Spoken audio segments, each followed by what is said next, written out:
네, 하루간 경제 뉴스를 종합하는 시간 경제운입니다. 저출산 대책에 막대한 예산을 쏟아부었지만 출산율 쇼크가 더 심각해졌습니다. 출산율이 전 세계적으로 유례를 찾아볼 수 없는 기록적인 수준을 계속해서 경신하고 있는데 관련 소식부터 오늘의 뉴스 포인트에서 다뤄보겠습니다. 지금 자리에 권용욱 기자 나와 있습니다. 안녕하십니까? 안녕하십니까? 네, 이 출산율이 역대 최저 수준을 다시 갈아치웠다고요? 네, 그렇습니다. 먼저 이 합계 출산율이라는 것을 기준으로 설명을 좀 드릴 필요가 있는데요. 네네. 합계 출산율은 여성 한 명이 평생 낳을 것으로 예상되는 출생아의 숫자를 말합니다. 네. 지난해 4분기 합계 출산율이 사상 처음으로 0.6명대로 떨어졌습니다. 4분기 출생아 수가 5만 2천여 명으로 1년 전보다 7% 정도 줄었고요. 네. 그리고 작년 연간 기준으로 보면 합계 출산율이 0.72명인데 이것은 1년 전에 0.78명보다 줄어든 것으로 이 역시 역대 최저 수준을 경신했습니다. 네. 합계 출산율은 지난 2015년에 1.24명을 정점으로 지금 8년째 내려오고 있는데요. 지난 2021년과 2022년에는 하락폭이 각각 0.03명이었다가 작년에는 이제 0.06명이 줄면서 하락 속도도 2배 이상 이렇게 좀 빨라지고 있습니다. 예. 물론 작년에 유독 감소폭이 컸던 것은 코로나19 당시에 혼인 건수가 많이 줄어든 영향이 있는 것으로 그렇게 좀 풀이가 되는데요. 그렇다고 해도 이 한국의 저출산 현상은 전 세계적으로도 유사한 사례를 찾아볼 수 없을 만큼 좀 심각한 상황이다라고 볼 수가 있겠습니다. 네. 그러니까 지난 2021년 기준으로 경제협력개발기구 OECD 38개 회원국 가운데 합계 출산율이 한 명이 미치지 못하는 국가가 우리나라로 유의를 했습니다. 예.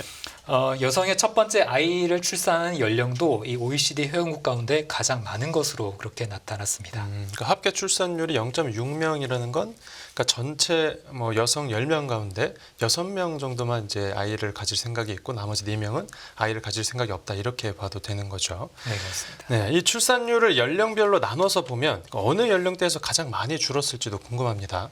네, 이 연령별 출산율은 해당 연령의 여자 인구 1000명당 출생아 수를 말하는 건데요. 네. 45세 미만의 모든 연령층에서 이 출산율이 감소를 하고 있습니다. 45세 이상의 경우에는 1년 전과 좀 비슷한 수준을 유지를 했고요. 네. 특히 출산율 감소세는 20대 후반 그리고 30대 초반에서 좀 상대적으로 두드러졌는데요. 네. 30에서 34세 출산율이 한 해 전보다 6.8명이 줄어서 전체 연령대 가운데 감소폭이 가장 컸고요. 그리고 25세에서 29세 출산율은 2.6명이 줄어서 그 뒤를 이었습니다. 네. 증가세를 보이던 40에서 44세의 출산율도 감소세로 이번에 돌아섰습니다. 그 출산율이 비슷했거나 오히려 줄었거나 크게 증가한 연령대는 없었군요. 네. 지금 추세로만 보면 이 출산율이 앞으로도 계속해서 떨어질 거로 보는 게 합리적인 겁니까? 네, 그렇습니다. 정부는 일단 이 출생아 수나 합계 출산율의 하락세가 올해도 계속 이어질 것으로 전망을 하고 있는데요. 네.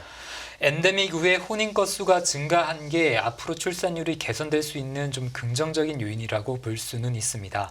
하지만 딩크족이 늘어나고 있고 이렇게 좀 출산 기피 현상이 강화되면서 마냥 낙관할 수만은 없다라는 게 전문가들의 분석인데요. 그러니까 혼인을 하더라도 출산을 하지 않는 경향이 늘고 있기 때문에 혼인 건수가 출산으로 이어질 개연성이 과거보다 낮아졌다고 볼 수 있겠습니다. 네, 그렇군요. 그리고 이런 상황에서 일본 언론이 우리나라 합계 출산율 소식을 대서특필했다고요?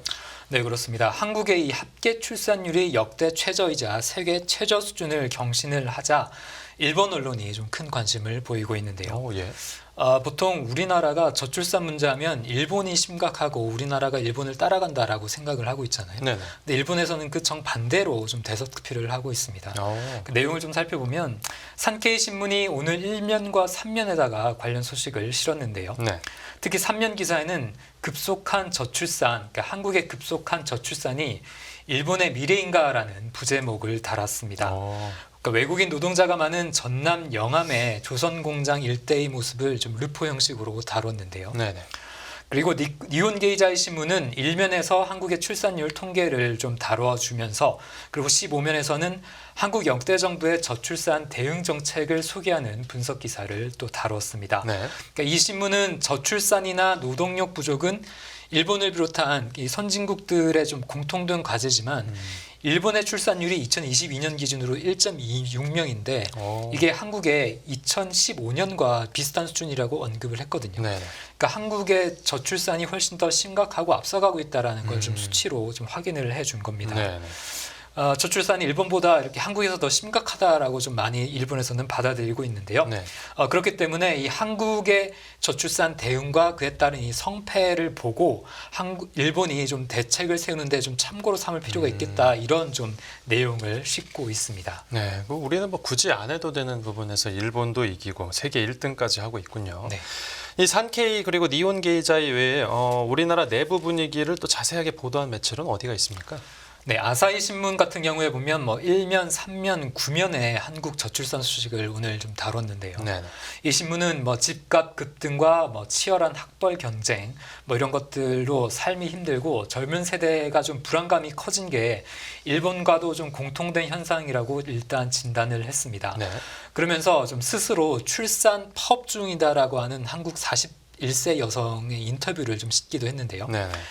이분이 SF 소설 작가이자 변호사인데 인터뷰를 통해서 15년 전에 결혼을 할 때만 해도 출산을 좀 당연하게 생각을 했었는데 출산 파업을 선택한 이유로 뭐 경력 관리의 문제라던가 뭐 육아 환경 그리고 사회 분위기 등을 얘기를 했습니다. 예. 많은 일본 매체들은 이렇게 좀 서울 특파원들을 좀 투입을 해가지고 단순한 통계 전달뿐만 아니라 원인을 들여다보거나 한국 사회의 전반적인 분위기를 조명하고 있습니다. 네, 알겠습니다. 첫 번째 뉴스로 저출산 관련 소식 들어봤고 다음 뉴스 보겠습니다. 네, 비트코인 원화 시장에서 연일 최고가 경신 8,800만 원대 터치. 이 비트코인이 며칠째 계속해서 강세를 보이고 있습니다. 비트코인 가격이 원화 시장에서 역대 최고가를 다시 갈아치웠다고요? 네, 그렇습니다. 비트코인의 가격 상승세가 뭐 예사롭지가 않은데요. 국내 원화 거래소에서 연일 사상 최고가를 경신을 하고 있습니다. 예. 그러니까 연합인포맥스와 거래소 업비트에 따르면 1비트코인 가격이 29일 오후 12시 30분 기준으로 8,636만 원에 거래가 됐는데요. 네네. 화면을 보시면 지금 현재 시각 기준으로 8,880만 원대를 좀 다시 육박을 하고 있습니다. 좀 더 올랐네요. 네, 그렇습니다. 하루 전인 28일 오후 6시쯤에 이 8,300만 원 선을 돌파하면서 최고가를 경신한 데 이어서 29일 새벽 2시경에 8,800만 원까지 치솟기도 했었는데요. 네네. 직전의 최고가는 지난 2021년 11월에 8,270만 원이었습니다. 그러니까 약 2년 3개월 만에 신기록이 어제와 오늘 이틀 연속 계속 경신이 되고 있는 건데요. 예. 비트코인 가격은 국내 원화 거래소에서 올해 초순에 이 5,700만 원대에서 거래가 되다가 두 달 사이에 40% 넘게 급등을 했습니다. 글로벌 마켓에서 비트코인 가격은 아직 전고점보다는 10% 정도 낮은 수준인데요. 이렇게 글로벌 시장과 국내 시장의 시세가 뭐 5% 이상 좀 차이가 나고 있는데 이것은 뭐 거래소가 다르다 보니까 일시적으로 좀 가격 괴리가 좀 나타났다라고도 좀 볼 수가 있겠고 네. 또 환율 영향도 일부 있는 것으로 분석이 됩니다. 네, 유독 이제 올해 들어서 한 두 달 사이에 40% 넘게 올랐다고 설명을 해주셨는데 비트코인 가격이 이렇게 계속 오르는 건 아무래도 얼마 전에 있었던 그 현물 ETF 승인이 결정적인 계기가 됐다라고 봐야겠죠. 네, 그렇습니다. 이 시간에 뭐 계속 전해드리는 내용이지만 관련해서 ETF 쪽으로 자금 유입이 계속 많이 들어오고 있고요. 예. 그리고 비트코인의 채굴량이 절반씩 줄어드는 이게 반감기라는 게 있는데 이게 올해 4월에 돌아옵니다. 네. 그렇기 때문에 신규 공급량이 절반가량 줄어드는 것이기 때문에 수급상 가격 상승에 대한 기대가 당연히 커질 수밖에 없는 그런 상황이고요. 예. 그리고 일부에서는 증시 투자 매력이 줄면서 나타난 일종의 풍선 효과 아니냐 좀 이런 분석도 나오고 있습니다. 네. 주식이 당장 더 오를 재료를 찾기가 힘들다 보니까 이 코인 쪽으로 자금이 더 몰리는 것 아니냐라는 그런 분석인데요. 네.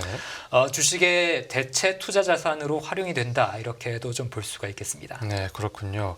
이 큰 호재가 조금 더 남아 있다라는 건데 그러면 이 비트코인 가격이 앞으로도 계속 오를 거라는 관측이 힘을 받고 있는 상황입니까? 네, 그렇습니다. 앞으로의 이 비트코인 가격 전망에 대해서는 이게 낙관적인 견해가 조금 더 우세한 편입니다. 예. 무엇보다 ETF가 이제 출시 초반인 만큼 그동안 누적되었던 수요가 이제 앞으로 계속 자금 유입으로 이어질 것이다 이런 좀 관측이 나오고 있고요. 그리고 미국 정치권을 보면 이 행정부의 일시 폐쇄를 의미하는 셧다운 가능성이 좀 제기가 되고 있거든요. 네네. 이렇게 미국 정부의 어떤 재정이나 신용도 문제가 나타날 경우에 비트코인 가격이 좀 오르는 경향이 있습니다. 네.